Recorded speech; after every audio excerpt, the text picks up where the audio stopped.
Greetings on behalf of Friends of Socialist China to the CPUSA International Conference 2023. It's an honour to be invited to participate in this event to join you in struggle against an imperialist system that's destroying the planet while spreading war, chaos, poverty, inequality and misery.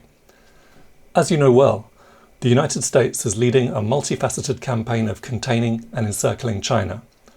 This escalating Cold War has multiple components: sanctions, a trade war, a propaganda war, the undermining of the One China policy, the arming of Taiwan province, so-called freedom of navigation assertions in the South China Sea, the formation of AUKUS, a trilateral nuclear pact with Australia and Britain, which is in clear violation of the Nuclear Non-Proliferation Treaty, the encouraging of Japanese rearmament, the attempt to stop China developing advanced semiconductor technology, the attacks on Huawei and TikTok. The list goes on. It's a Cold War in the sense that it doesn't currently involve direct military engagement between the main protagonists, but that may well not permanently be the case, given the levels of recklessness and stupidity prevailing in Washington, D.C.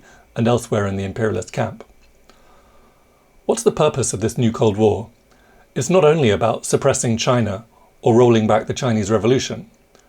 Just as the original Cold War was fought not exclusively against the Soviet Union, but against the very notion that the nations of the world could exercise sovereignty and independence, so is this second Cold War about preventing humanity's trajectory towards a multipolar system of international relations, about preserving, defending and consolidating US hegemony, or as Truman called it, a world environment in which the American system can flourish. China's the primary target because it's become a major power, because it's become the economic centre of gravity for the global south, because it's become a science and technology powerhouse, because its people live increasingly well, because its extraordinary successes in tackling poverty, improving its people's living standards, developing green energy systems, fighting the pandemic and more provide material proof that Francis Fukuyama's end of history was a mirage, that neoliberal capitalism is not the final stage of human development.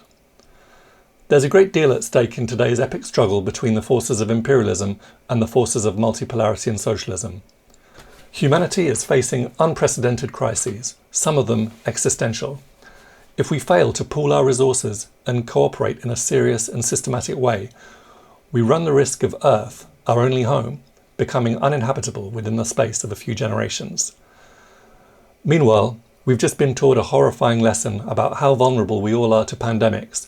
And don't forget that human activity in terms of greenhouse gas emissions, deforestation, factory farming and destruction of natural habitats is making pandemics ever more likely. Antimicrobial resistance threatens to turn back decades of medical advances. The spectre of nuclear war is ever present. All these problems demand the most profound and urgent global cooperation. Socialists, communists and anti-war activists in the West have a responsibility to educate and organise around these issues. The project for a new American century and the survival of our species are mutually exclusive propositions. The struggle against imperialism, against hegemony and against Cold War is not a nice to have for our movement. It's an indispensable component of our work, of our struggle for socialism and a brighter future for humanity. Communists and other progressive people in the United States have a long, honourable and often courageous record of solidarity with the Chinese Revolution. Chinese communists and progressives in turn have also stood in solidarity with the communists, workers and oppressed peoples in the US. In the late 1930s, your party joined with the Communist Party of Canada to send Dr. Norman Bethune to the front line in China, where he became the embodiment of internationalism for generation after generation of Chinese people in their hundreds of millions.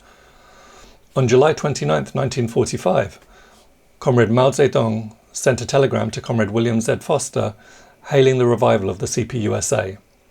Today, your party carries forward and develops that fine tradition in the new era, and it is in this context and in this spirit that we're proud to join with you in common struggle and look forward to developing our close and friendly cooperation.